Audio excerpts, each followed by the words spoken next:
Good morning. Happy Monday. I hope everybody's doing well. So I'm so happy that Corinne is here to fill in for Mock. She's going to be back in tomorrow. Her son Thomas's memorial was over the weekend. It was beautiful, you guys. I was there in Indy.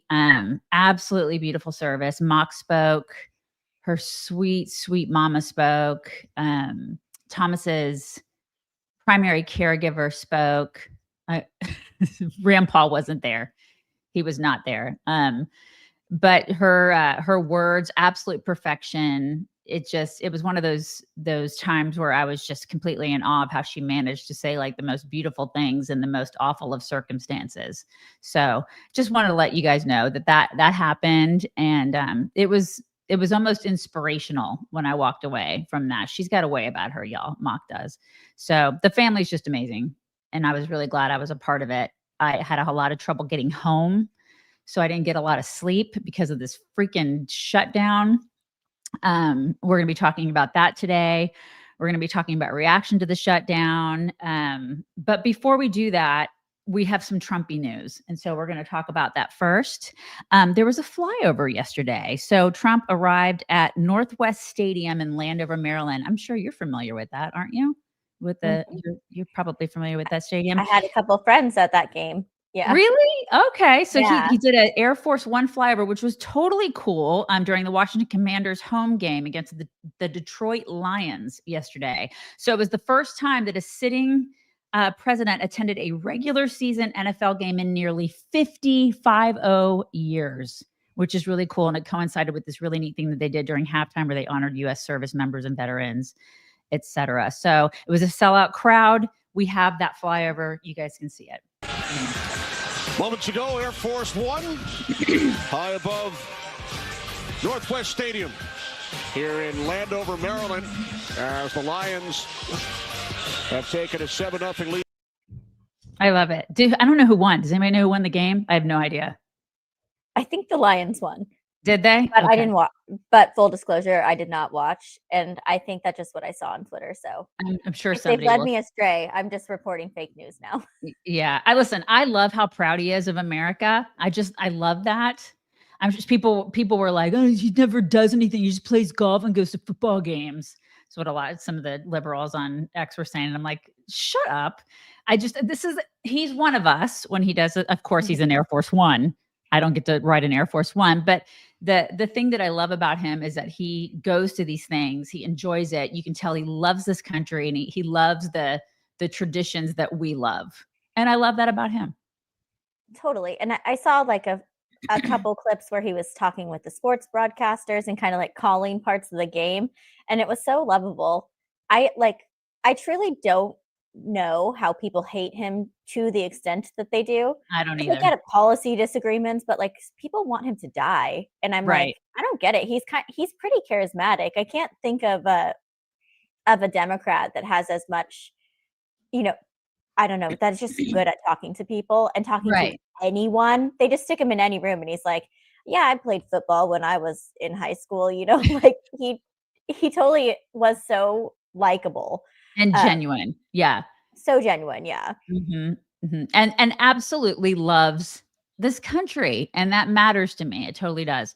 Real quick, another thing that matters to me is coziness and the holidays. And you guys, the holidays are officially here. At least for me, they are. My trees are up. My decorations are up. I am already doing Christmas shopping. You guys, I've been doing that really since September. But I have some hard to buy for women in my life. And I will tell you that the pickiest of the picky love Cozy Earth. Love Cozy Earth. It's a slam dunk to get their pajamas, their bedding, and the bubble cuddle blanket is my go-to these days for gift giving. So we got the gray one for our son and our daughter-in-law as a housewarming gift about a month ago. They were obsessed with our ivory one that we have on my recliner. They are the perfect Christmas gift for kids, grandkids, best friends, moms, mom-in-laws, that person that doesn't ever splurge on themselves. It is a gift they're going to use every day. It finishes a room. It makes it like homier, like a homier. We love Cozy Earth sheets and bedding because they give you a 100-night sleep trial. They're luxurious. You can return them, but you never will want to do that. Black Friday has come early for Cozy Earth. You can stack our code CHICKS on top of their site-wide sale, giving you up to 40% off in savings. That's cozyearth.com, code CHICKS for up to 40%. So do it for the holidays, you guys. The holidays are here. I'm so excited. The holidays are here. Makes me so excited. Okay. All right. Another thing that Trump did yesterday was float the idea of a $2,000 dividend check for all Americans, which this is how I feel about the dividend check. This is how I feel about it. Using tariff revenue. You guys, I think we have a tweet here, an X from the Blaze. This is Trump. He's saying people that are against tariffs are fools. We are now the richest, most respected country in the world with almost no inflation and a record stock market price. 401ks are higher than ever. We are taking in trillions of dollars and will soon begin paying down our enormous debt, 37 trillion. Record investment in the USA, plants and factories going up all over the place. A dividend of at least $2,000 a person, not including high income people, will be paid to everyone. So why don't we just start paying the debt? That's how I feel about it. Yeah. I like the first half of that tweet a lot. Right. And I do agree. Tariffs have actually been so successful. I know there were a lot of skeptics. I was always on board. I think he's been proven right on tariffs, but I agree. We should probably pay our debt down before we start spending more money, because that will make our inflation rise, and our inflation's so good right now. So we should probably just make some progress instead of sending some checks. But I get why he wants to, though, because sometimes people who aren't paying attention don't know that something's been successful. They're not going to hear about the tariff revenue at all unless they get a check that says, this is because of Trump's tariffs. Right. So I get why he wants the credit and wants to do something that makes Americans aware that this is actually a good policy and we should stick with it. It's more stimulus, and I'm just not. I know, like Lisa's like, I'll take the check. I mean, it's our money, but at the same time, it's like I don't like the stimulus thing. Just pay the freaking debt down, which is what we need to do. So, he's also floating the idea of a 50-year mortgage, which is a very interesting concept. Some people are really poo-pooing this idea, saying that it keeps you in debt, like basically your whole life, and the only people that win with this 50-year mortgage idea are the mortgage companies, right? Who are like, we own you now. And that he could do a lot better than a 50-year mortgage when it comes to ideas for making things better for people. But then other people are saying, listen, you may not live in one place for 50 years. People move around. Who cares? And why not? It's like a 7-year car loan, right? I mean, who cares? You don't have to do it. No one's putting a gun to your head and saying you have to do a 50-year mortgage. If you don't want one, you don't have to get one. So what do you think, Corinne? You're younger than I am. Yeah. So. Well, I'm glad that they're addressing this issue, because I do think housing is a major issue, especially for young voters. And I'm glad to see that there's some movement. I really don't like this plan, though, because it isn't one of those, like, if you don't like it, don't get it, because we are all participating in the same housing market. And I think a lot of the problem right now is availability of houses. And that's why the cost has increased. And if we're just handing out more money so people pay these inflated costs for housing, we're not really solving the problem. We're just kind of extending it. Yeah. And making it longer. But I like that there's some movement there, but right. I don't think this is great. Yep. So those were two things. We're a little weird and not really conservative, but interesting nonetheless, that happened this weekend. Okay, we're gonna get. Would you get a 50-year? Would you get a 50-year? No, I would not get a 50-year. I have, a relatively, I wouldn't say inexpensive home, but I don't have we're not like, let's buy a really super expensive home and pay on it for 50 years. We're just not those people. I want to pay off my home. That's what I want to do. And so I'm one of those people, I want to pay on the principal, you know what I mean? Like and people will say that, like, pay a little extra on the principal, try to pay it off. I just don't like debt. I'm not a debt person. I don't have credit cards. I don't like, you know what I mean? I don't like to do any of that kind of stuff. So no, I probably would not have a 50-year loan, but I don't want to begrudge anybody that decides to do that to get into a house, and then maybe they could refinance later. Sometimes you just have to do that.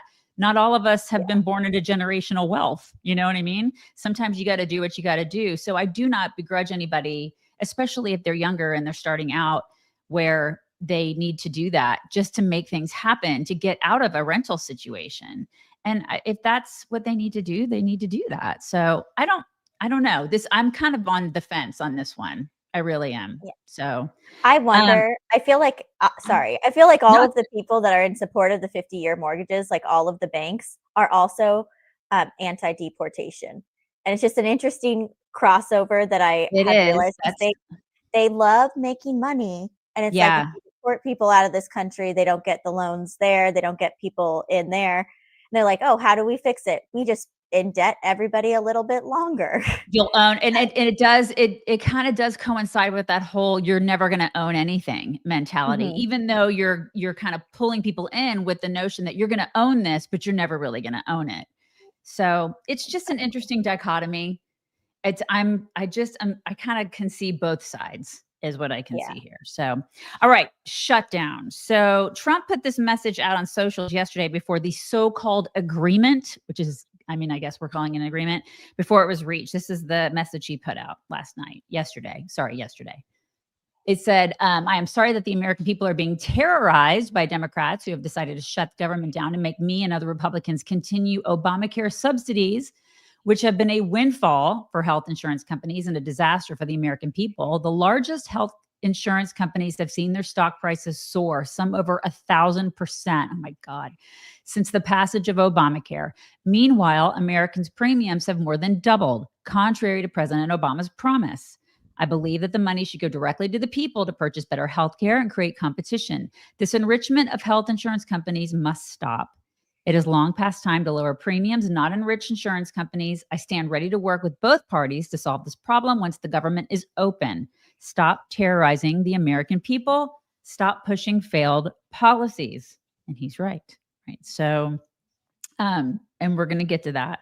I flew this past weekend. It was one disaster after another. So there was a flight that was supposed to have me home around midnight on Saturday night. I got home at 5 a.m. yesterday.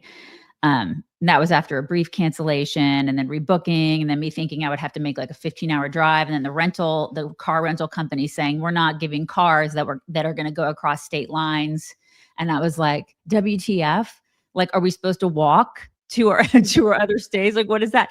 And then they started rebooking flights and it was crazy. But it was a cluster and I got home. But I think, a lot of the reason, and we'll get to that too, I think a lot of the reason of why they're starting to open up the government again is because of stuff like that, because people were starting to get inconvenience. And I think that inconvenience started to hit Democrats and lawmakers, and they were starting to see how it was really squeezing people.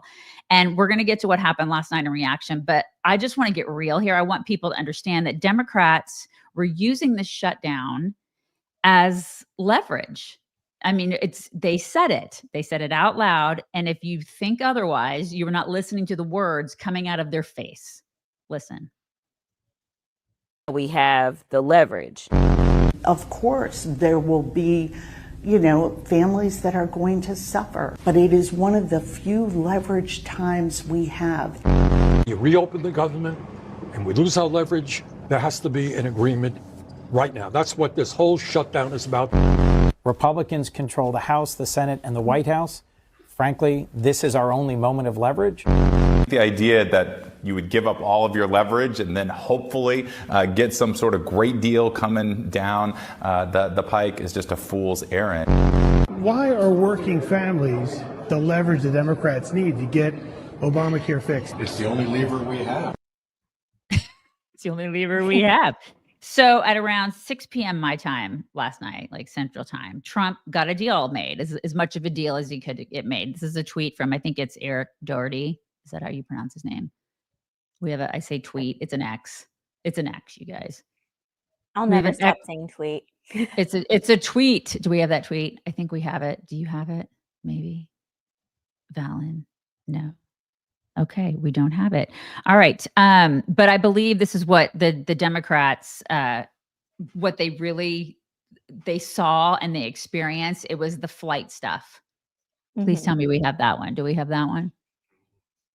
Please tell me we have that one. Yes, that. Do you guys see that? Hundreds of members of Congress are going to be forced to sit for hours on the runway like I did. Okay, due to delays from their shutdown. And it was much deserved. But I think when they started seeing, oh shit, I'm not going to be able to get that flight. It affects me. Once it started affecting them, they were like, oh, I guess maybe we should start opening. Oh, look, okay, there. Thank you, Valen.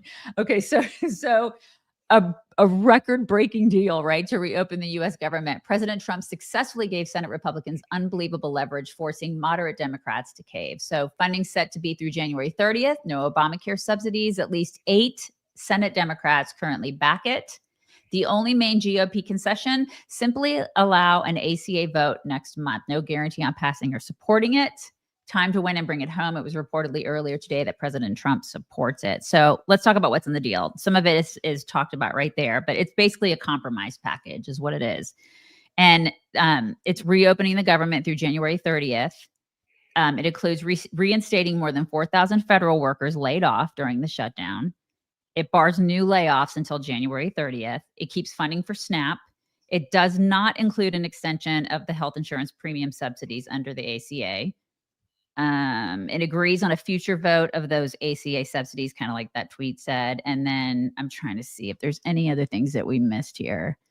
So basically the government's funded through January 30th primarily. And then it needs to go through the House and then be signed by Trump before it can fully reopen. So we're kind of like in a holding pattern right now is what's happening. Yeah, I think it actually sounds like a pretty good deal. And I'm surprised because Democrats were playing so hard. I think the House Republicans voted like 8 times already to open the government, and Democrats were just not on board at all.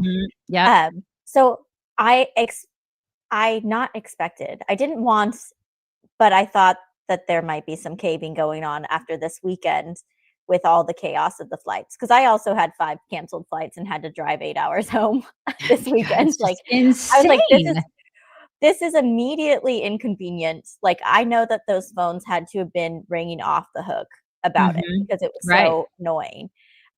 So I am glad. I feel like Democrats said the reason that we're keeping this shutdown is because we want the ACA subsidies for illegal immigrants. And we're like, no, you're not getting it. And they didn't get it. I think that that's a big win for Republicans. Huge win for Republicans. I think it's a huge one. And then how it affects you and me, there's still more than 2,700 flights that have been canceled. So if you're flying this week, yikes, that's still happening. Expect delays, cancellations, especially at like the major hubs. And then if you rely on any federal programs like benefits or subsidies, you need to check the status in your state because you may be affected by that. Federal workers, contractors need to monitor updates about pay and furlough status. I mean, SNAP is still facing shortages. It's still like we're still kind of in a whole, it's not like everything just poof, it's going to just magically everything's because this is government we're talking about. Hello. That's what's happening. And yeah, I do think it's a huge loss for them. And they know it's a huge loss. We got Bernie Sanders freaking out on the Senate floor because the Democrats essentially caved is what they did. And here he is freaking out about that. Is being voted on today. Everybody in America knows that our current healthcare system is broken. It is dysfunctional. It is cruel. It is by far the most expensive healthcare system in the world and the only healthcare system of any major country that does not guarantee healthcare to all people as a human right. Covering every man, woman, and child. We are unique in that respect. Human. And yet tonight, what this Senate is about to do is make a horrific situation even worse. So let's be clear what this vote is about. Clear. If this vote succeeds, over 20 million Americans are going to see at least a doubling in their premiums in the Affordable Care Act. In my state of Vermont and throughout this. You know what kills me about him, though, is that he's complaining about our shitty, expensive healthcare, and he's part of the reason. Like, you're the cause. Yeah. Yeah, and I actually think that the bail has been lifted on socialized medicine in other countries. Like, I think that Bernie for 20 years has said, like, look at what Canada and Britain are doing. And now everyone's like, oh, they're offering assisted suicide because they don't want to give cancer treatment to anybody. Like, that doesn't actually sound like a good goal. I think the jig is up on that. Like, the socialized healthcare does not look appealing at all. And I agree with the first half. It's like our healthcare system is a disaster. It's like, yes. But then he goes, and everybody else's is better. And you're like, no, that you lost me. Right. You lost me completely. The shutdown, I think it drew back the veil on healthcare and also on SNAP and EBT. I think we're seeing a lot of, it's kind of like what we saw during COVID with education. We're seeing a lot of that. We're like opening our eyes and going, God, all of this just totally sucks, you know? So, but why are we paying so much? Right. This?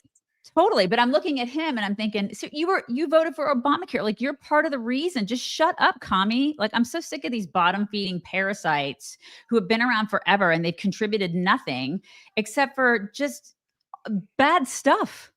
And then he wants to grandstand and talk about how it somehow we're in dire straits. You made it that way. You did it.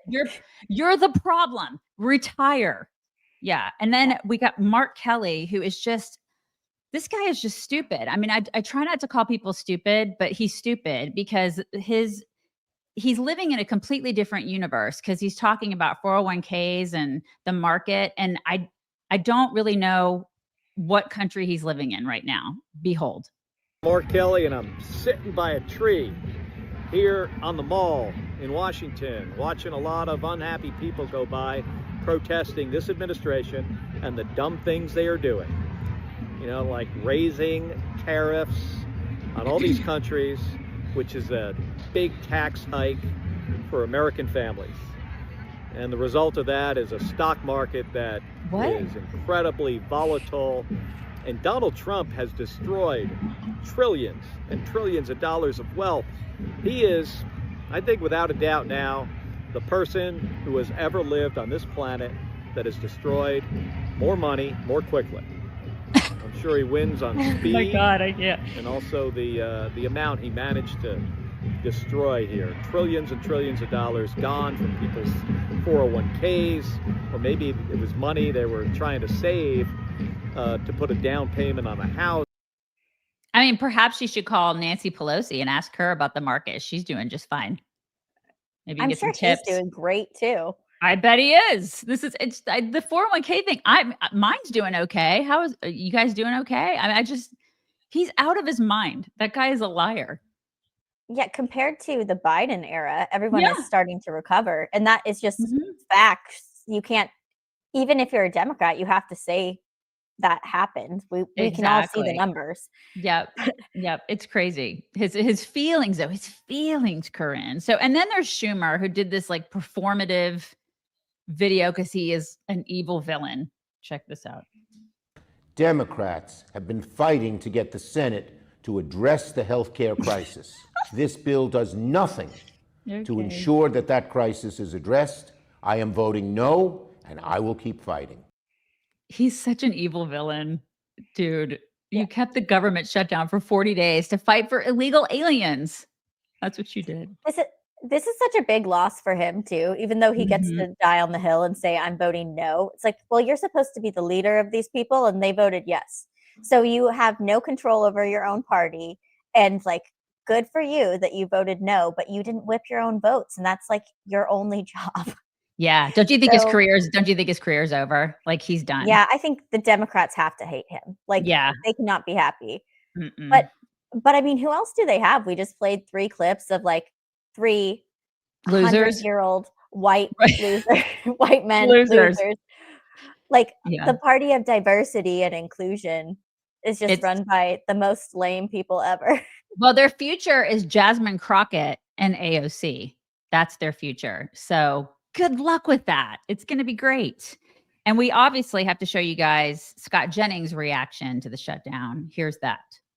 Use leverage in their fight with Democrats when the Democrats are actually the ones with the upper hand in the eyes of voters.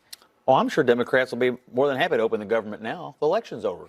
I mean, part of the reason they shut it down was to get through tonight. I mean, I would suspect they'll be glad to open it up by the end of the week. Adam Schiff, he was like, hold the line. There's lots of rumors of people wanting to open it. Look, I don't see what is the incentive for Democrats to back down when voters are basically saying Trump's not doing enough, it's the Republicans' fault, and then they basically handed the keys in this past election to the Democrats. It's where's the leverage? Again, these are blue states electing Democrats, not a shock. Democrats clearly wanted this shutdown to get through Election Day. I do think they are facing pressure from their internal coalitions. The unions, the air traffic controllers, the government employee unions are desperate to get the government back open. They're feeling a little bit of internal heat. But again, the election's now over. I'm sure tomorrow morning phones will start ringing and it'll be open soon enough. Yep. I totally agree. And then she mentioned Adam Schiff, and we have him talking about how he's just going to keep fighting, you guys. There's that. So I just voted no on the Republican funding bill. I'm outside the Capitol. It's dark and raining, and that seems all too appropriate for this moment. He's been crying. Because that funding bill has nothing in it to help people afford their health insurance. That bill has nothing in it that's going to bring costs down. That bill has nothing in it that's going to make sure that people with pre-existing conditions can afford their health insurance. When this debate began, I said, I'm not supporting a bill, a government funding bill that doesn't have money for health care in it. This one doesn't. So I'm a strong no on this bill. And so by constituents, he means illegals, right?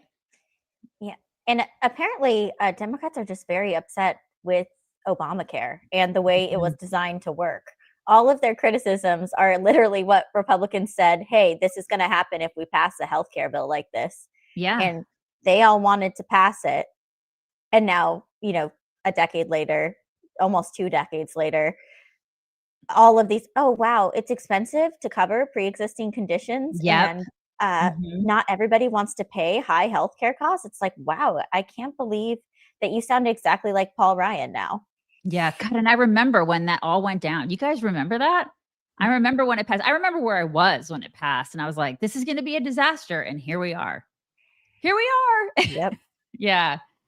Quickly, I got to talk about proven right again. Right. Sorry. Exactly. I got to talk about dogs, you guys, really quickly. Dogs. So we're all about our dogs and cats living their best lives. In fact, Corinne had her cat there. I don't know where your cat is. He needs just to come ran back in. off. He ran off. But we're all about them living their best lives as long as they can. And naturopathic Dr. Dennis Black, founder of Ruff Greens, just came out with his brand new book, A Natural Path to Pet Health. It's a must read.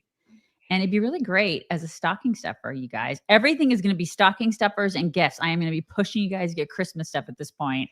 But this is a great stocking stuffer for the pet lover in your life. Dr. Black is a huge supporter of the show. We'd love for him to make the bestsellers list. He's a great guy, really great naturopathic doctor. He spent decades helping dogs and cats live longer, healthier lives. And the book has all his top secrets. It has like over 35 pet-friendly recipes, natural solutions for digestion, joints, skin health, plus all sorts of money-saving tips that could add years to your pet's life. So just like him, his writing style is very practical and approachable, really straightforward advice.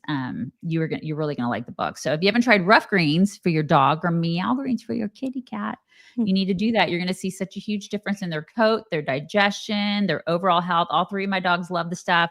We see it especially in our 2 rescue dogs, the difference that Ruff Greens has made in their health. So get your free Jumpstart bag, just pay for shipping, and check out Dr. Black's new book. Visit ruffgreens.com/book. That's ruffgreens.com/book.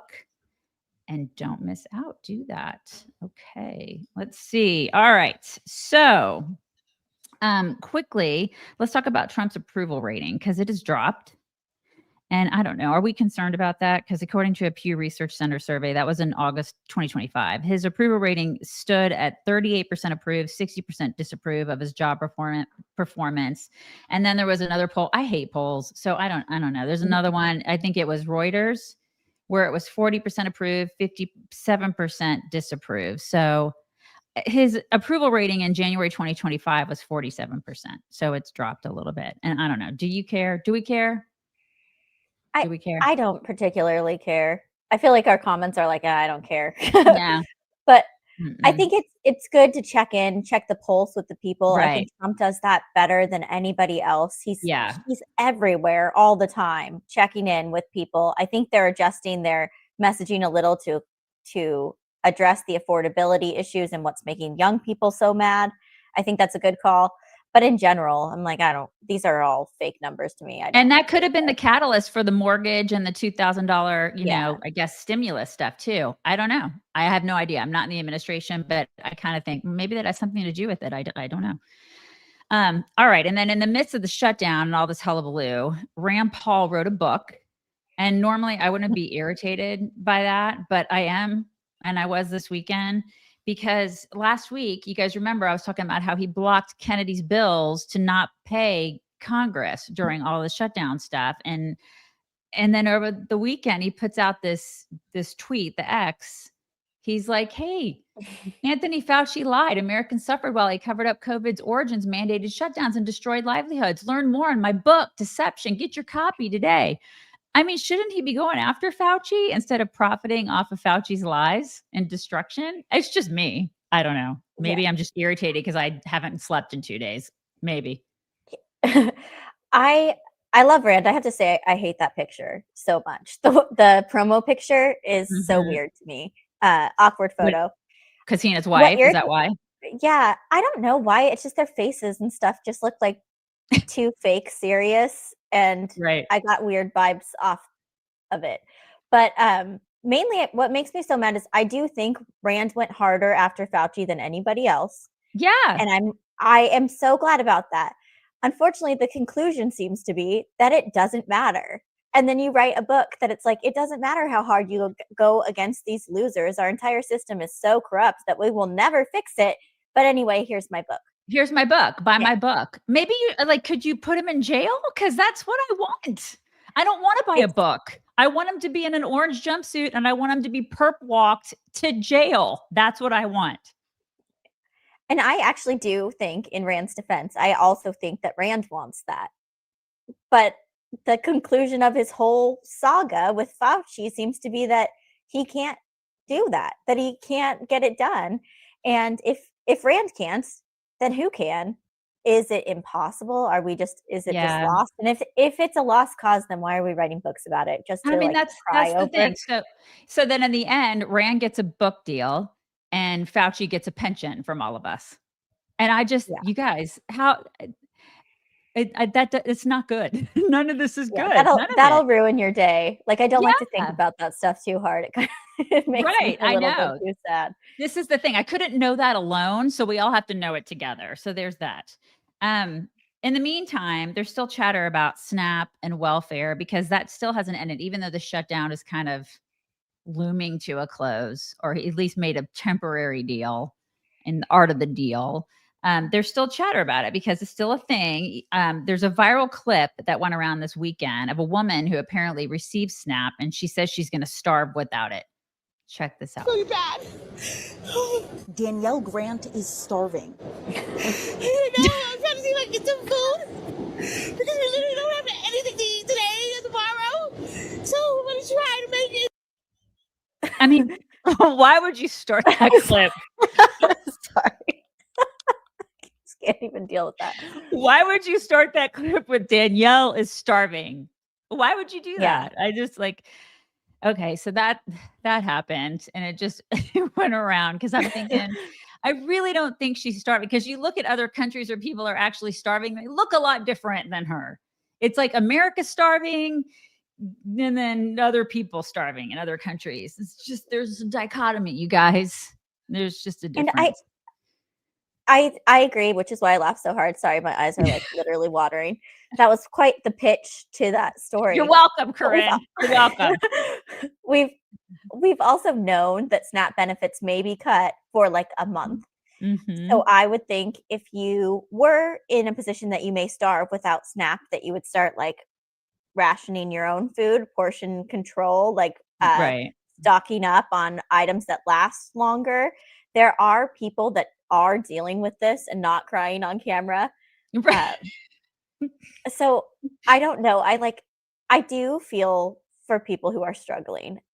Always the people they have on camera are not those people. Right. Right. I totally agree. That's exactly right. Yes. And then listen, this adds fuel to the I'm already irritated fire. So CNN's Ashley Allison says SNAP is having a massive impact after she went to her eyebrow technician who told her that they had to fire people because clients don't have the money to do their brows, you guys. Oh my God. Check this out. Massive impact. I went and got my eyebrows done the other day, and my eyebrow technician was like, they're going to fire 2 technicians from here because all of our clients don't have money to come. She's not on Snap. That's it. I can't. I mean, I don't.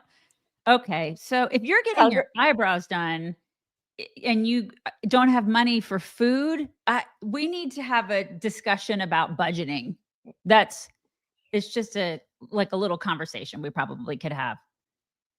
Yeah, that would really be last thing on my list. Also, like getting your eyebrows done, it always hurts so bad. So if I could cut something out, it's like, all right, not doing that. My eyebrows are just going to be crazy for a while. It'd be eyebrows, right? And then there's this other couple. I mean, they're all over the place. It's all over on X. People are just shameless about this stuff. There's this other couple in a car telling us that working is compliance with capitalism and refusing to work is resistance, you guys. This is like work this is what some they're saying. moral achievement. No, work is compliance with capitalism. Exactly. Refusing to work is resistance. It's praxis. We're participating in the downfall, not the rat race. Yeah, I don't have a job. I have integrity. And our EBT card? That's community redistribution, baby.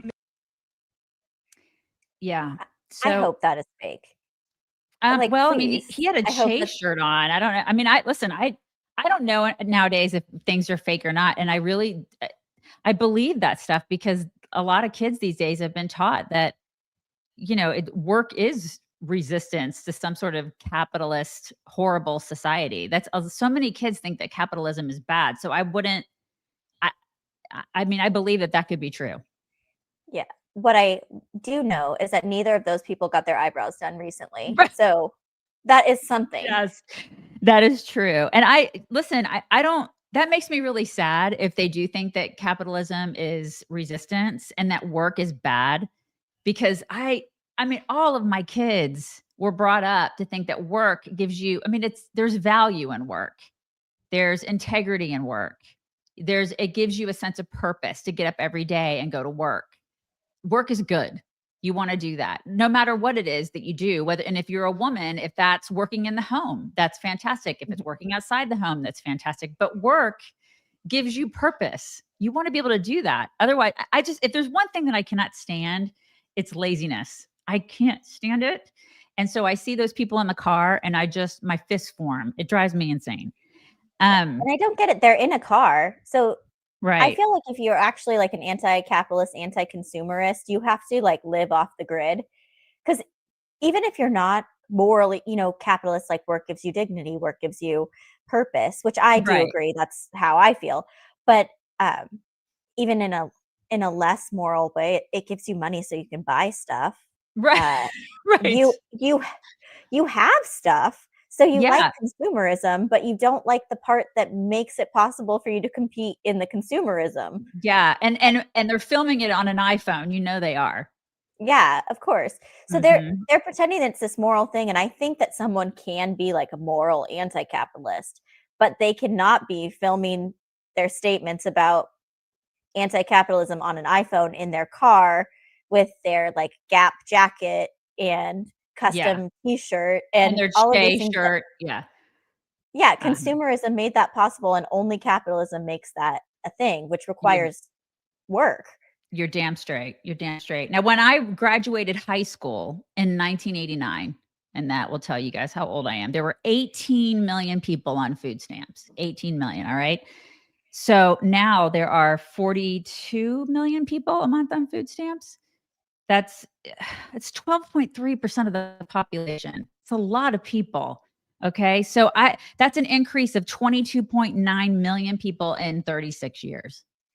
All right. So that is a lot. And it makes, my question is, how many more people, if we don't address this issue, how many more people are going to be on the taxpayer dole in the next 20 to 30 years? It's like, and one of the things that MAGA and I have been preaching, screaming from the rooftops over the past 18 years doing this Chicks on the Right thing, is the takers will eventually outweigh the makers. And then what? And I think we're there, like we're tipping the scales right now. And that's one of the things that I think this shutdown has exposed, kind of like what you were talking about with healthcare. It's exposed this whole SNAP and EBT thing. And everybody's like, wait a second, that person doesn't really need it. That person's able-bodied. What the hell?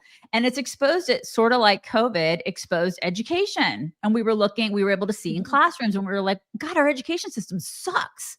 And so this has exposed this debacle. And we've got to do something about it. We really do, because it's out of control. Yeah, I've always think it's weird when Democrats argue for budget increases. They're always like, well, if we don't increase the budget this much, then that's like 10 million people that won't get this government benefit. And it's like, the reality is, if somebody's always not going to get it unless we're 100% benefiting everybody. Right. So how much are you okay with? Because right now, like you said, 42 million, I'm like, what are we going for? We're going for 80 million. We want 150 million people covered. Like, what is the number that satisfies you? Because actually the growing number is not a goal. Like, we want the number to be smaller. But every time we hear this argument from the government, they're just trying to say that it is a downside. The fewer people who are covered, that's a negative. Yeah. Like, they want 100%. Yep, they do. They want more dependence, not less. And we're the opposite. Therein lies the huge, I mean, the biggest difference between Republicans and Democrats is we want less dependence. We're independent. We want the people to be self-sufficient. And we're all about personal responsibility, whereas they are not. They just are not. Yeah, and not as a punishment, as freedom. Like, people should feel empowered to make their own money and make their own choices and buy whatever kind of food they want and make whatever eyebrow decisions that they want to make. Totally. But totally. They want them all to live like the very same life, get the same checks, get the government decides how you live and what you do. And I think that's so sad. Yeah, which is insane, because they go out and they do no kings rallies. And then the next day they're like, I want my handout from the king. Yeah, pick a lane. Pick a freaking lane, people. Okay. Michelle Obama, she's doing a book tour. So she wrote another book. It's called The Look. She's on tour for that. I think she's written like 4 books at this point. I've not read any of them. But in this particular book, there's a lot of bitching and moaning about how oppressed she was and is, and how awful her life has been as first lady. And she complains to that same lobotomized woman that did the interview with Meghan from Meghan and Harry. Remember when that blonde chick? That's what she did. I don't know this lady's name, but she apparently gets interviews with famous people, and she just does a lot of yes. She does a lot of that. She's a terrible interviewer, but she did this interview with Michelle Obama, and Michelle Obama is complaining that having a glam team is not a luxury. You guys, check this out. Well, I didn't really have that choice as first lady. Of course, right? Every day, every time I was up, as we called it, I was up for the public. And the days were long. So, as you mentioned, to save time. Yes. I know having a glam team, a trifecta, it feels like a luxury, but it was a time necessity. Yes. There's absolutely no way that I would be able to do my hair and makeup and have clothes ready that fit, because rare is the woman that can live off the rack. Where is she? Where is the woman that can live off the rack, Corinne? I mean, do you live off the rack? Do you guys? I do. I'm just realizing what a peasant I am in the eyes of Michelle Obama.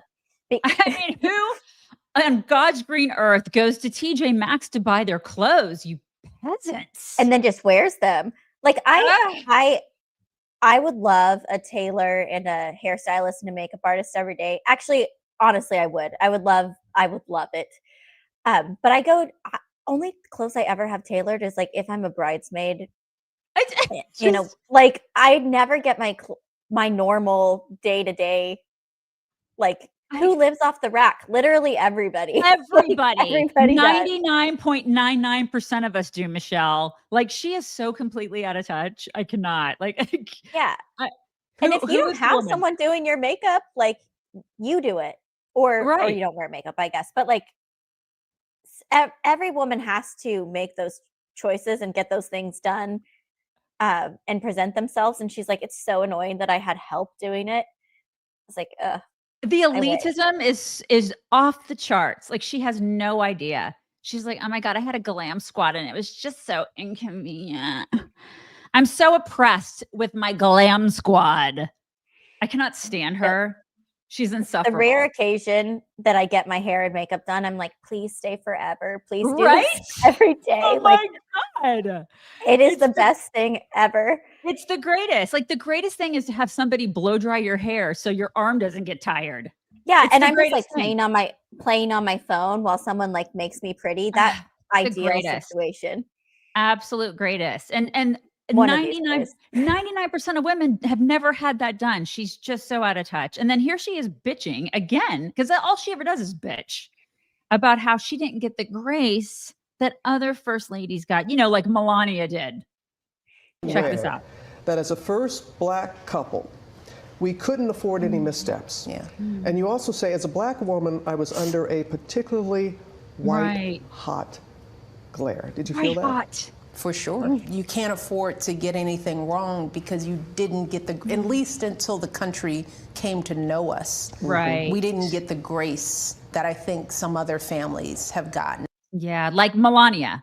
Because, I mean, you weren't on any magazine covers where she was never on magazine covers. I cannot believe the amount of complaining that this woman does. I can't. I have to say, her jacket in that interview does not look tailored. So somebody get the tailor back on staff. Well, that jacket is way too large for her. She bought it from the big and tall men's shop. That's what she did. Mm-hmm.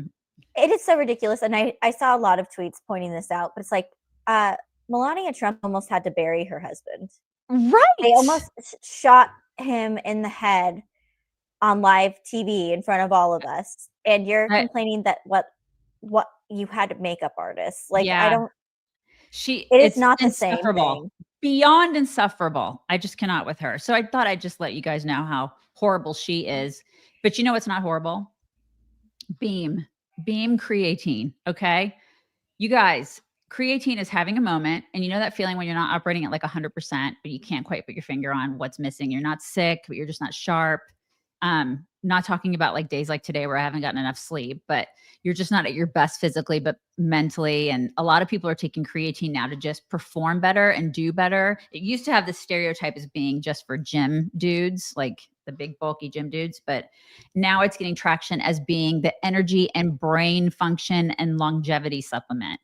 And it's one of the most well-researched supplements out there. I started taking Beam Creatine because I wanted something clean and effective and made in America that would help with preserving and maintaining my muscle, that would help me preserve my bone mass, because I am of that age that's super important to me. And Beam's corporate values are ones that we believe in because they're conservative and they're awesome. And the product is great. There's no junk. It's super clean. It's science-backed. It gives you energy. It helps with brain function. There's no fillers, no sugar, no flavor. You can put it in anything. You can mix it in juice or protein shakes or water if you want to. And I wish I would have started it when I was Corinne's age, honestly. They've got an incredible limited time offer right now. You can get up to 50% off. That's 50 with code CHICKS. It's a great deal, you guys. That means you can grab Beam Creatine for like $15, 50 cents a day. Head to shopbeam.com/chicks. Use code CHICKS. This is the lowest price ever. So do that. Shopbeam.com/chicks. Do it. Do it. Okay. All right. This video that we're about to show you is from 2023, but it was circulating this weekend, and I wanted to share it with you guys because I feel like there's a little bit of, there's a theme for the next couple of videos I'm going to show you. This one is of Antioch High School in Nashville, and it's pretty disturbing. Okay. It shows 18-year-old student Kayla Smith pepper spraying her teacher, Caleb Bates, after he took her phone during class. Now, my kid has a no phone policy. We're in Texas.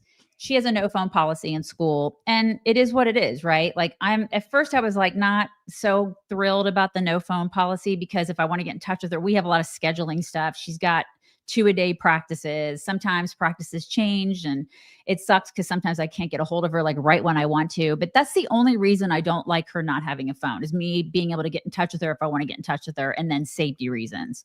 But for the most part, if she needs to sneak something, like if she needs to get a message to me, she'll, during lunch or in between classes, she'll write me a note saying, hey, practice has changed or whatever. But I do think that not having phones in class is probably good for education overall, because phones and kids, man, it's just not a good mix, right? And this is one of those situations where this kid, I guess, got her phone taken away during class, and she assaulted her teacher with pepper spray. And it wasn't the first time that she did it. Okay, so it was 2 months earlier. Another, it wasn't the first time that it happened at that school. 2 months earlier, another student punched the same teacher in the face after he caught them cheating. And this is just I guess it's a growing problem in our schools, where I used to teach at the college level. I would never teach now, because I don't think I'd want to be in the classroom. And even my daughter tells me, she's in a pretty decent school, but she'll tell me things that happen in school and how these kids, she'll even say, I mean, she's a high schooler, and she'll even say, some of these kids are out of control, and she is a high schooler. So the girl was expelled. She's facing criminal charges, but I just want you to watch the video and let me know what you think. Nah, Mace is crazy. Nah, Mace is crazy.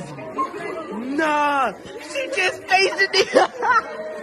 Nah, I gotta go. Hold on.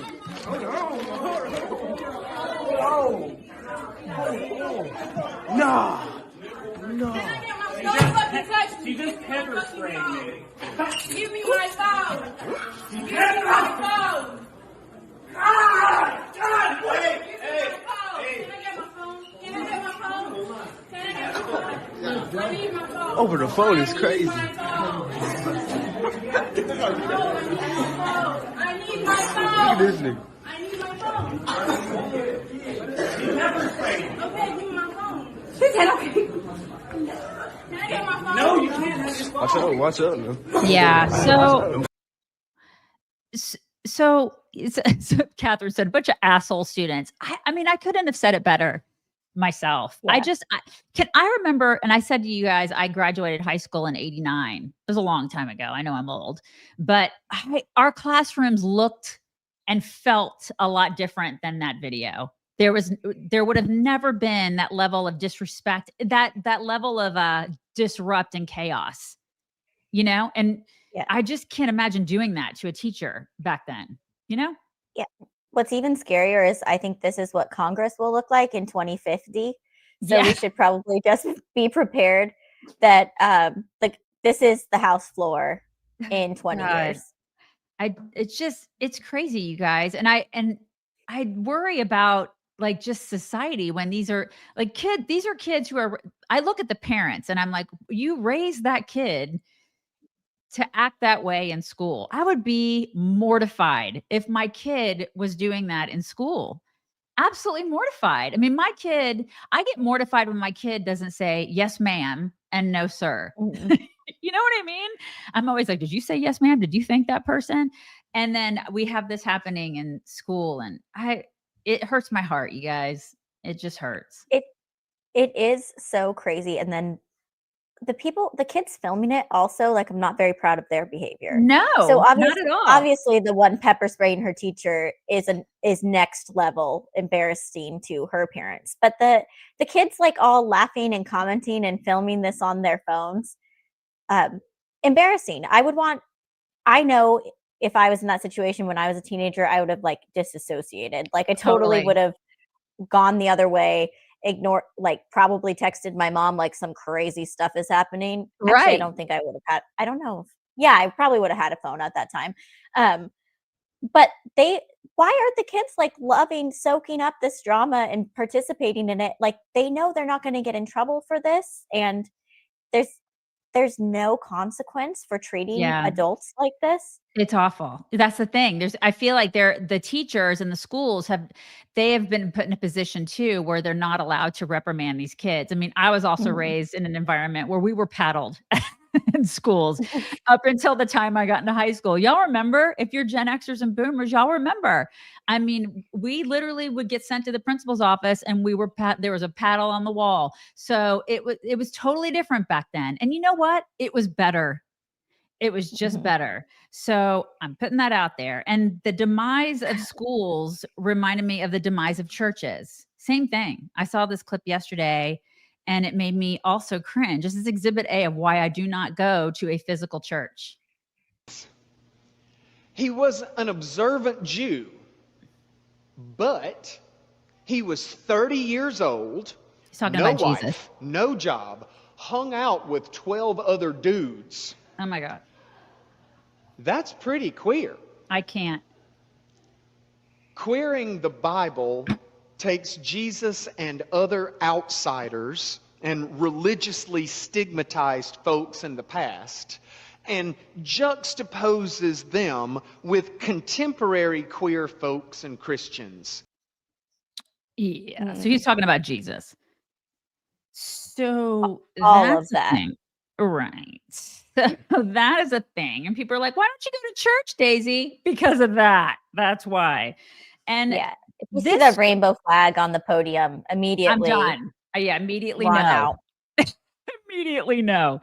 Right. And speaking of churches, this story went viral yesterday. My husband actually alerted me to it. There's this chick, her name is Nicolée Monroe. I think that's how I'm pronouncing it correctly. Atheist liberal, this chick. Okay.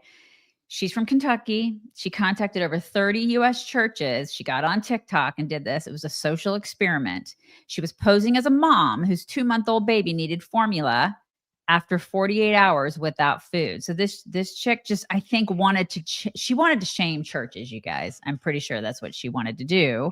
And she did a pretty good job doing it because she called a lot of churches. And at the end of her little experiment, the only churches who ended up saying, we will help you, we will give you some formula, were like a mosque, a couple of primarily like Black churches, and a pretty small church in Appalachia.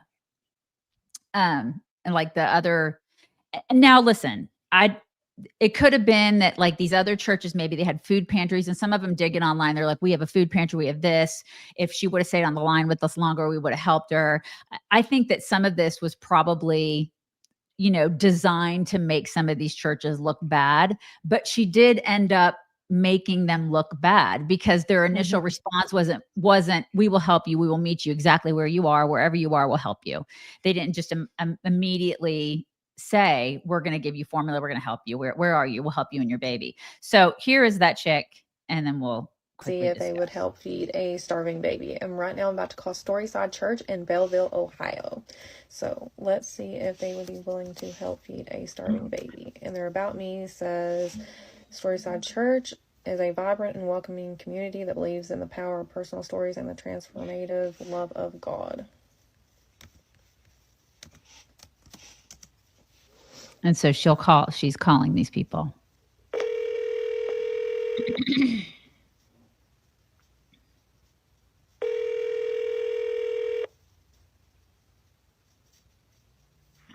Hi, this is Katie with Storyside Church. Hi, yeah, I was calling to see if y'all could help with formula at all. I have a 2-month-old baby. We ran out last night, so she's been going all day without anything to eat. Oh, I hear you. Where are you located? I'm only like 20 minutes from you all. Okay, give me 1 second. Let me ask her and see what we can do. Okay, thank you.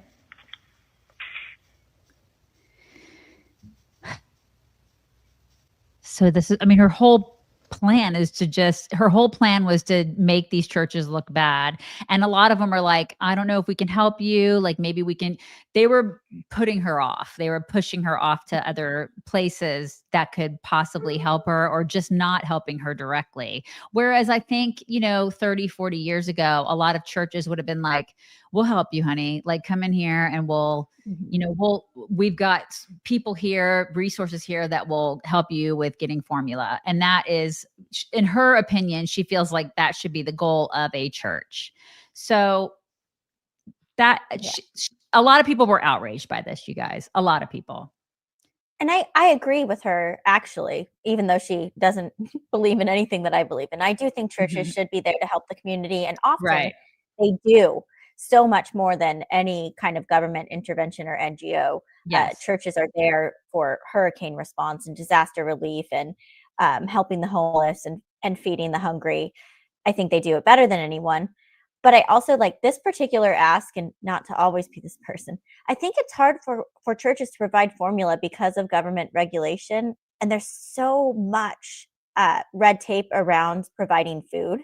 So I have to be very careful because of the liability of like, oh, what if someone gets food poisoning? And I know one of my good friends, her dad is a minister, and her church has like a whole legal department, mostly because you can't just give people food without a bunch of jumping through a bunch of hoops. So I think the government has made it really hard for these churches to respond immediately. They have like really direct pathways and offshoot programs and stuff that maybe not everyone answering the phone knew about, unfortunately. Yeah, and maybe they needed to be better trained in saying, okay, here's a food pantry that you can go to. Yeah. Here is the resource that you need to go to, instead of coming to us and we're going to give you like a bottle of formula or a can of formula. Yeah. You know. So anyways, but her whole goal was to make churches look bad. And she kind of succeeded, which sucks. And I hate that. I hate that she's succeeding in doing that because, you know, as an atheist liberal, she was delighted in doing that. And that makes me mad too. So that was happening yesterday. Real quick, I know this is like the worst transition ever. Mock is so much better at this, but I'm going to talk about bras. You guys, it's like, there's no good transition for this, but I will tell you that all the ladies out there looking for the best bra ever, I hate underwire, and Honey Love is one of our sponsors. And we're so excited to have Honey Love as a sponsor because they are the best bras ever. Okay. They are wireless. They're soft. They're lightweight. They're supportive. They're breathable. They're comfortable. We love them. They're designed to move with your body. There's no digging straps or poking underwires. It's like having on a second skin. You guys have got to try these bras. I say guys, women. I mean, guys, if you want to, but we're not judging, but still. But they have this back smoothing fabric to prevent all that. You know what I'm talking about? The bulge.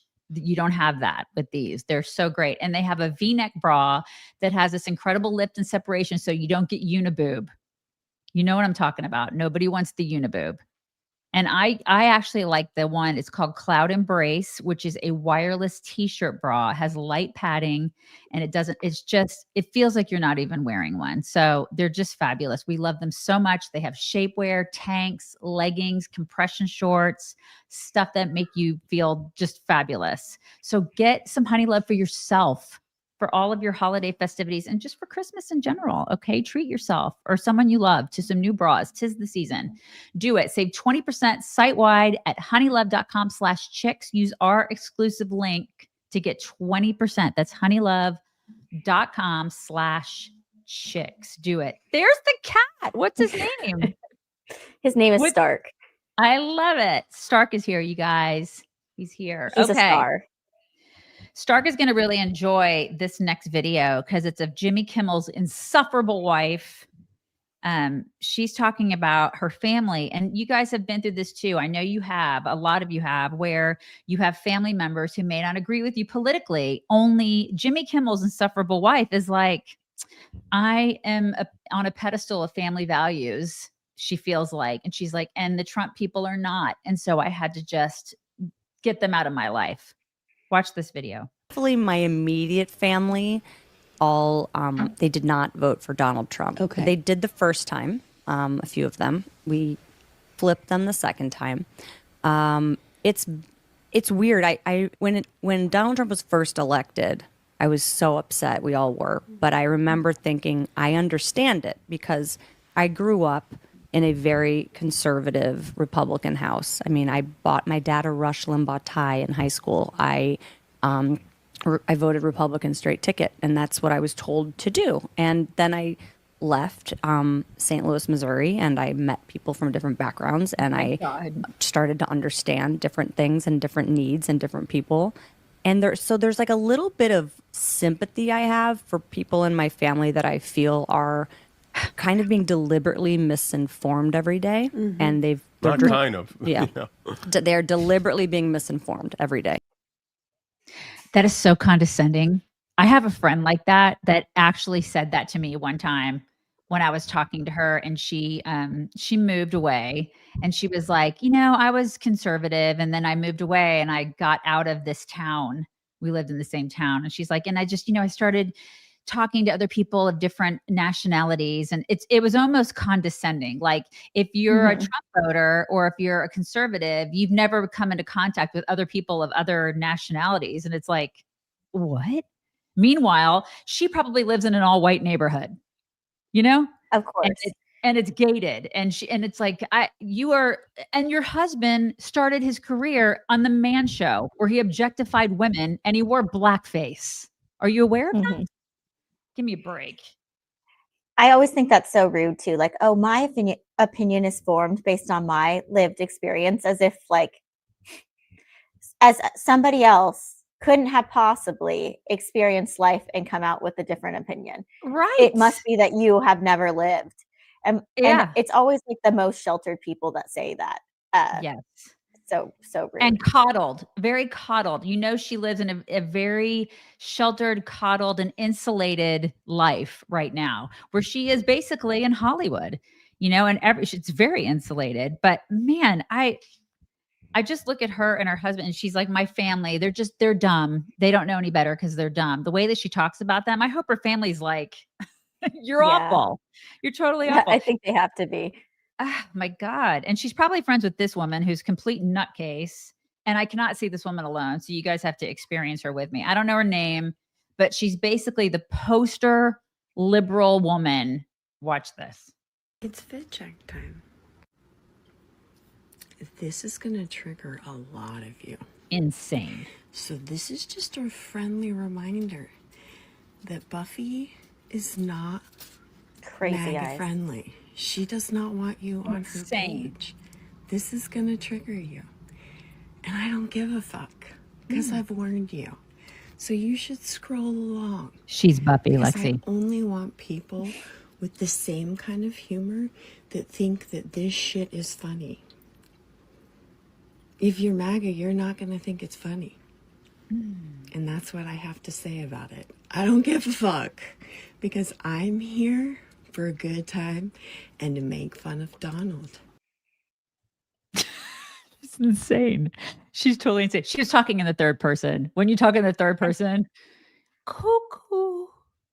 What did her shirt even say? Because she told me it was going to trigger me, but then she didn't even really show. I didn't. Can we show it again? Is there any way we could show it again, Valen? Can we show her shirt again? Oh my God. It says waiting for the big, beautiful obituary. Oh.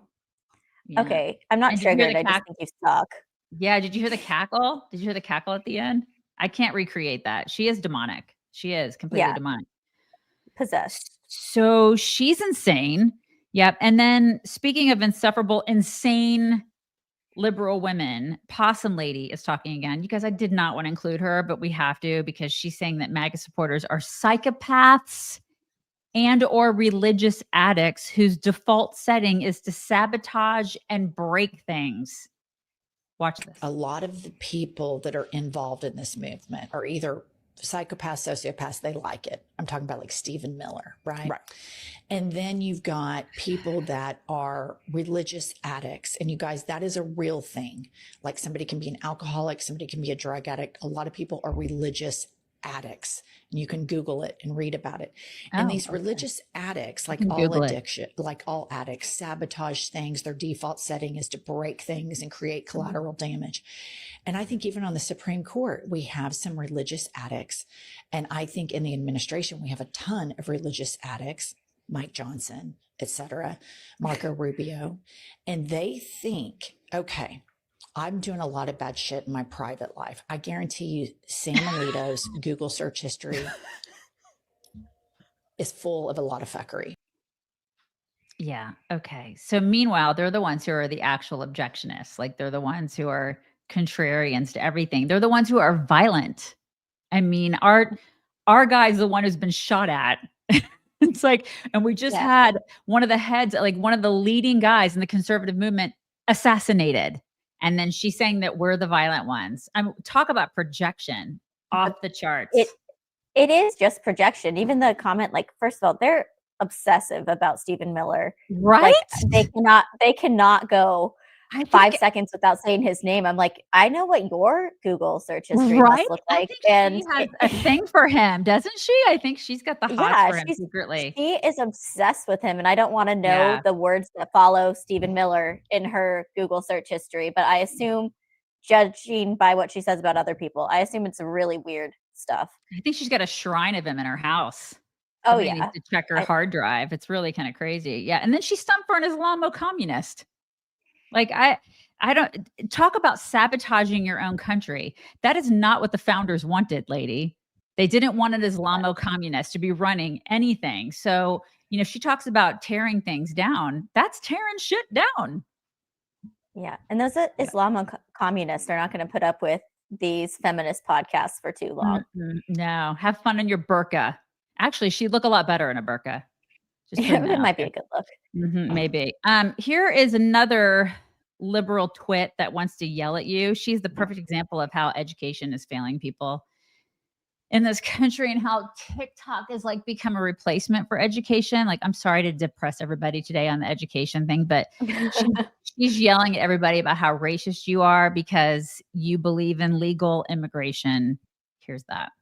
He wants to state the obvious, I will. If you voted for Trump, that's already embarrassing enough. But if you're still supporting what's going on, especially, and this is what's really pissing me off today, especially if you're friends with an immigrant or that friend comes from a family of immigrants, I hope you feel so stupid and embarrassed and ashamed right now. You probably don't because you're racist. We both know these people are not criminals. All they've done for you is cook for you, feed you, give you a place to stay while we got Diddy 2.0 in office. Where are your morals at? These are the same people that act like they're so Christian and go to church every fucking Sunday. But you look stupid pretending to be these people's friends when you voted against them, staying real silent in this horrible time they're going through. That's your bestie, right? Fake friends, fake Christians. Stop acting like you love Jesus so much, because if Jesus was walking this earth, he wouldn't fuck with any of you.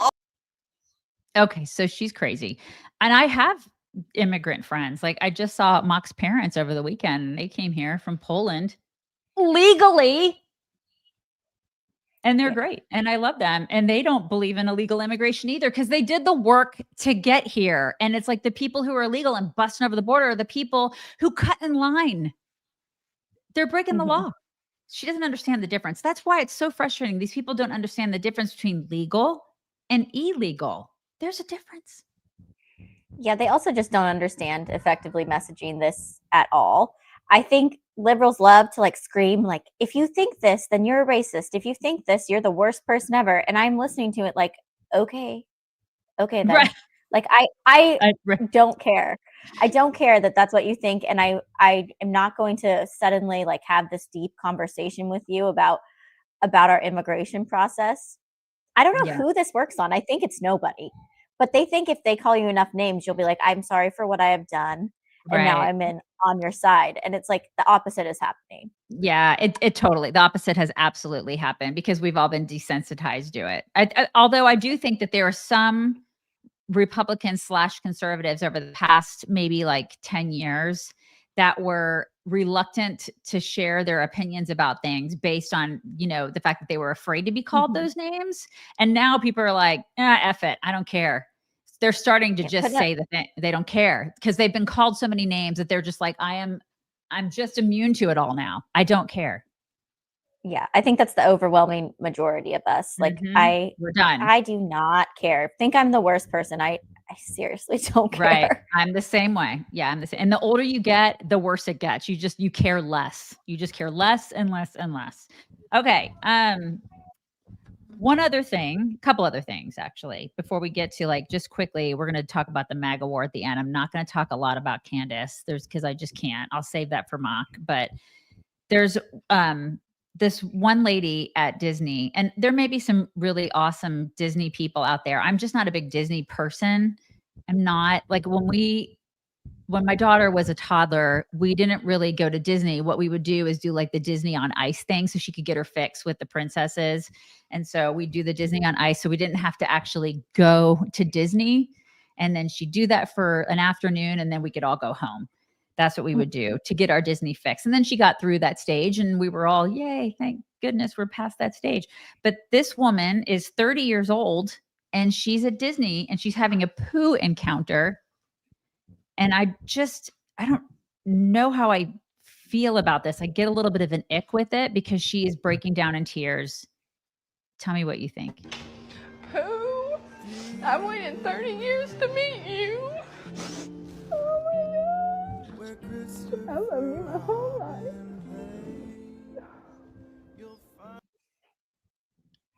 Okay. And then she gets like, she says all the things. She's very emotional. And she's like, I've waited for a long time and let me get a picture and you're better in person. It's just like really interesting.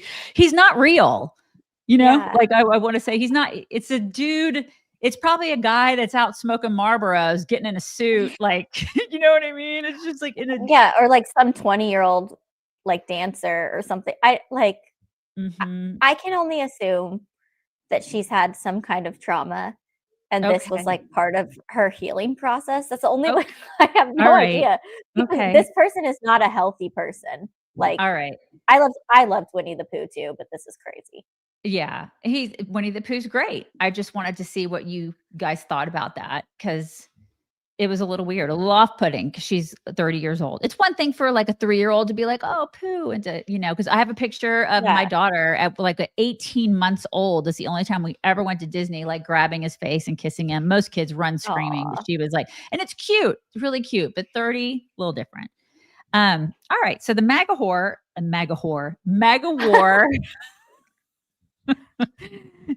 war is heating up because Lord knows y'all, we cannot just enjoy winning for like 5 minutes. We have to step on our own junk. And I think we're on this trajectory now where everybody is fighting and you have to pick a side. And I think if we have to pick a side, we know what side we're on. I know Mock and I know what side we're on, but there's definitely a rift happening in the conservative movement.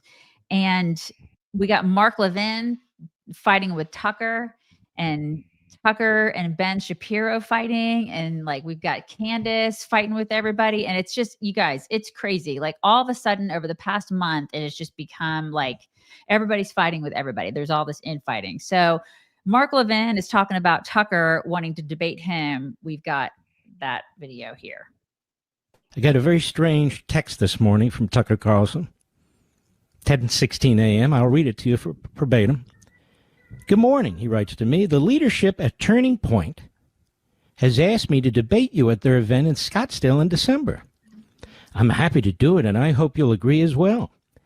Beyond the personal insults, which I'll try to keep to a minimum, there are real and important ideological differences between us, and I think the country would benefit from an extended conversation about them. So again, I hope you'll accept. Let me know. Thanks. The guy is desperate. He's taken a hit on his podcast. He's fighting like hell for his career. He's fighting like hell for his reputation. People are awakening to what scum he actually is. Yikes. And he thinks I'm going to platform him. He thinks I'm going to help him kick up his podcast ratings. What would Charlie say? What would Rush say? What would any rational response? Here it is. I wrote him the following. My family and I want nothing to do with you. What you've become, your vile libels against my faith, millions of Christians, and in my view, what you seek to do to our country. There's nothing to debate. You're a Nazi promoter. You're the modern-day David Duke. I debate people with whom I disagree for a living, who are a lot smarter than you, but for whom I have some respect. I'm also disappointed in TPUSA that continues to platform you. It's not about free speech. You could be heard by millions regardless. Some unsolicited advice. Stop long enough to remember who you used to be. Okay, so he doesn't want to debate Tucker. And by the way, I don't know if Tucker is the modern day David Duke. I don't know if I necessarily agree with that. I think Nick Fuentes is the modern day David Duke. That's what I think. But anyways, he doesn't want to debate Tucker, but Tucker wants to debate him. But Tucker also has been, he's been asked to debate Ben Shapiro, but he doesn't want to debate Ben Shapiro. It's all very strange. Like there's this strange triangle going on. And he is fighting with him. He's fighting with Ben Shapiro too, because he's also a Jew. So this is what's happening. So he wants to debate Levin, doesn't want to debate Ben. I don't know. It all exhausts me, you guys, because I'm just, they're all toddlers at this point to me. I'm just getting sick of all of these people. But this is Ben talking to Megan about Tucker's stance on Maduro. Okay. Because Maduro, according to Tucker, is somewhat of a decent guy. He's not so terrible of a guy because he's socially conservative. I'm not really sure what that means, but this is my favorite version of Ben Shapiro. I'm just going to be honest, because I like it when he gets feisty. So I just wanted to share this clip with you. Two, saying last week that the Venezuelan regime of Nicolas Maduro is actually not that bad because they're being attacked by, in his words, globo homo. Tucker's made the point, I'm not going to here to be Tucker's defender, but he's made the point that Maduro is culturally conservative. Who gives a shit? The guy's a communist dictator. Everyone in his country is eating dog. He's shipping fentanyl to the United States to kill Americans. Why do we give a shit whether he's anti-LGBTQ rights? This is the number one thing about Nicolas Maduro. You know how far down the list you have to get before you can get to anything remotely recommendable about Nicolas Maduro? I did ask him yesterday. Okay, so it's going to be interesting. And somebody said in our comments, and I think it would be great too. I'd love for all three of them, or like 4 or 5 of these people, to all get in a room and just duke it out. I would love it. I think it would be great. I don't think that'll ever happen, but yeah, I think it would be good too. And I do think it's weird. Like Mark Levin was saying, I'm not going to platform you, Tucker. But I was like, I'm pretty sure it was someone else offering the stage. So it's kind of like somebody else platformed, and the idea is for you guys to hash it out. I think that's probably good for the conversation. But I understand not wanting to talk to Tucker. I thought Mark that was probably the most dramatic I've ever seen Mark Levin be, and he has a flair for drama. I didn't love that response, but I think Tucker should debate Ben also, since Ben seems willing and open to it. I think so too. I don't know why Tucker would want to debate Mark and not Ben, because I think the Ben Shapiro conversation would be much more productive than a Mark I agree. Tucker. I agree. I think he's a little bit more relevant. I know this. Listen, don't get me wrong. I like Mark Levin. I just think Ben Shapiro, he reaches a different kind of audience. I think that right now the two of them reach probably the same audience, more so than Mark Levin. And I think it would be a lot more productive, if that makes sense. And I don't know why. I don't know why they don't do it. They've been at each other's throats for like 2 years. So just do it. Yeah. If you're going to do it, do it. I don't know why they don't. So that's happening. And there was a lot more drama with all of them, them and Candace happening this weekend. I cannot keep up with Candace. She's going after Alex Clark. They're going after each other. I'm sure we're going to be discussing that tomorrow a little bit more as that develops. But the only clip I have from Candace that I will show you today is that she's attacking Seth Dillon at the Babylon Bee. She's doing that now because why not, right? I think he's Jewish too, isn't he? I don't know. I can't think he is. Is he not? Okay. I actually think that he's a Christian. Is he Christian? Okay. All right. Yeah. So, but she hates him too now. So there's this. Attack they always do is they kind of try to make it seem like you're going crazy. That's the wildest part to me, is reading back the messages and they're like, oh, like, like we're your friend. They always come at you as a friend. Like, I care about you. Like, are you okay, Dave? I saw you wrote that tweet about like, that Palestinian child and you said it looks sad. Like, are you okay? Like, is your marriage okay right now, Dave? Like, are there some things going on at home, Dave? Like, I'm your friend. Like, you can always call me. This is their strategy behind the scenes, and it's also their strategy in front of the scenes. I think Seth Dillon is a literal demon. I will never, I can't explain to you, there's something very dangerous, like psychologically wrong with him. This is how they behave. And okay, so he's a demon. He's a literal. She's calling people literal demons now. Okay, so he's a Christian, but he's probably not Catholic, so she probably hates him too. Yeah. What I think is funny in this clip. I know the conversation online so much is like, don't associate with these people. Do not talk to people who platform these people or say things that whatever. It seems to me that a lot of these people are texting Candace in private, actually concerned about her. I think that's probably really because, well, if she could be completely making it up, but it sounds to me like they're texting her that they think something's wrong, that she has depression or that her marriage is not okay or whatever. I think it's a good sign because in general, I think it's better to have these discussions in private with your friends if you do think something is actually wrong with them. You know, like tweeting, I think Candace's marriage is on the rocks is probably not a very nice thing if you know her in real life. But I do think it's a good sign about those people who are critical that if they do have some personal concern for her, they're reaching out privately. She clearly doesn't agree and she thinks that that's evil, but I think it's actually nice. Yeah, I think it's nice too, but she's clearly defensive about it. So yeah, I did not. It's really interesting. It's getting juicy, and she is lashing out. It is out of control to everybody. Like nobody's exempt except for like two or three people, and those people are probably on the chopping block too, because she's just like, it is guns blazing to everybody. I'm like, put them up. That's who she is. For sure. I feel like no one is benefiting more from this than Dave Smith, though, because he is literally everywhere. And I have known who Dave Smith is for a long time because I'm a nerd who watches Fox News at 3 a.m. When he used to be on with Greg Gutfeld way back when. But like, I don't think a lot of mainstream people like know who he is. But now he's like on Tucker, on Megyn, Candace Owens is on. He's debating Dinesh D'Souza.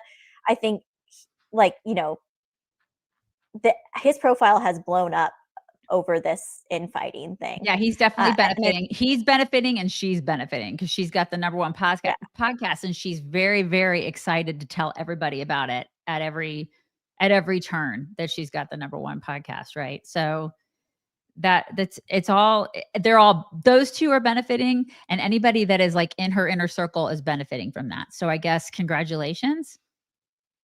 Yeah. Mm-hmm. I don't like the infighting personally, but I'm not a fan either.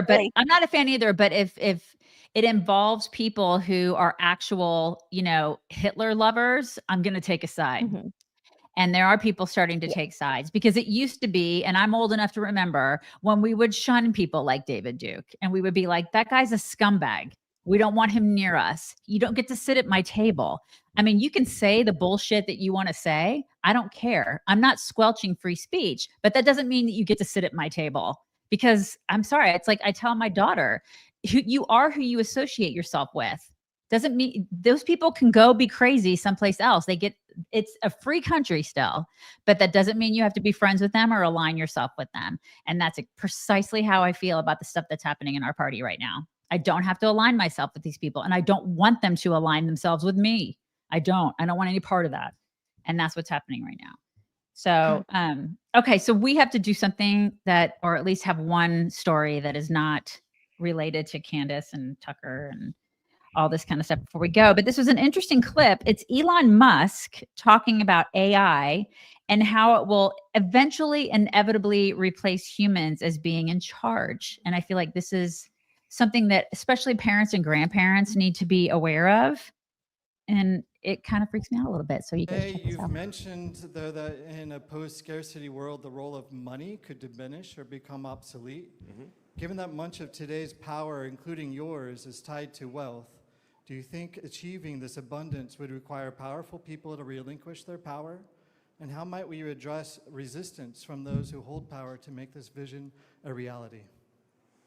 Well, I mean, I think actually long-term, the AI is going to be in charge, to be totally frank, not humans.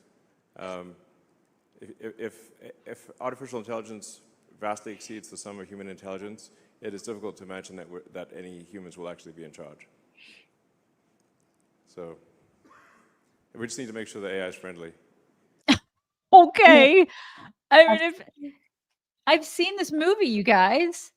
I've seen it. Have you guys seen it? Because I feel like I've been around with Terminator and iRobot. Am I the only person? Yeah. I think that every time that we talk about this, like, let's make sure it's friendly. It's like, even Disney Channel used to have this movie called Smart House. I don't know if you've seen that. I have not seen it.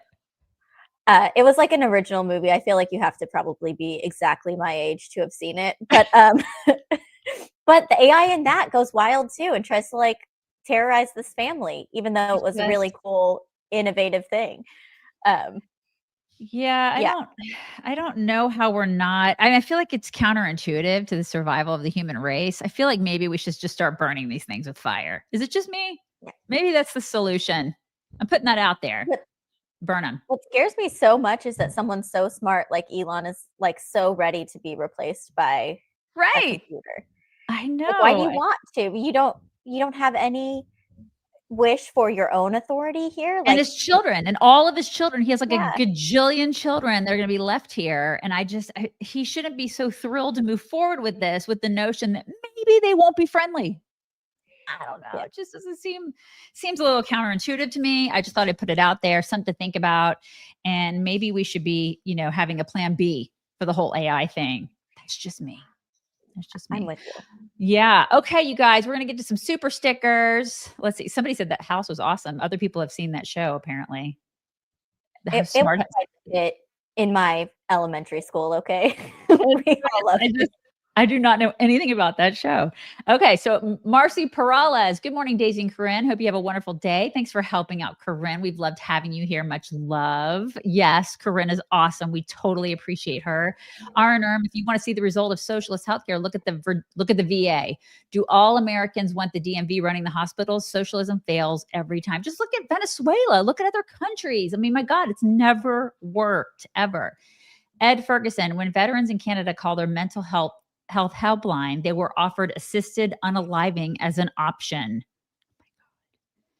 Teresa Raimundo, I think the Democrats forgot that they could be used as leverage too. Don't any of these people think if you put people back to work that some Americans are getting some guarantee of health care? Yes, Teresa. Connie, remember what Nancy Pelosi said about the health care bill? We have to pass the bill so we can see what's in it. Happy Monday. Yes, we all remember, Connie. J City 10, the better film, Basic Instinct or Gone Girl? Basic Instinct. J City 10, you guys, your mileage may vary, but I'm going to go with Basic Instinct. Sharon Stone. I mean, she was pretty awesome. I haven't seen it. I haven't seen it still. You have to see Basic Instinct. It's so good. So good. She's such a good psycho. Yeah. Aaron Krieger. I don't know about living off the rack. I live off the pile of clothes on the chair in the corner of my bedroom. Right. Michelle and Obama and us, we are not the same. That's true. Teresa Raimundo, the House floor brought to you by Jasmine Crockett and AOC, Ilhan Omar, Ayanna Pressley, etc., etc., etc. Yes, Teresa, unfortunately. Terry, Shaleski, I think that's how we pronounce it. Have to hold parents liable for this behavior. Pipe out of their kids financially. The teacher, you'll sue for damages. Yeah, I feel like parents need to start being held a little bit accountable for the actions of their children. The whole thing is so disheartening because I just can't imagine. I would be so embarrassed if that were my kid. So embarrassed.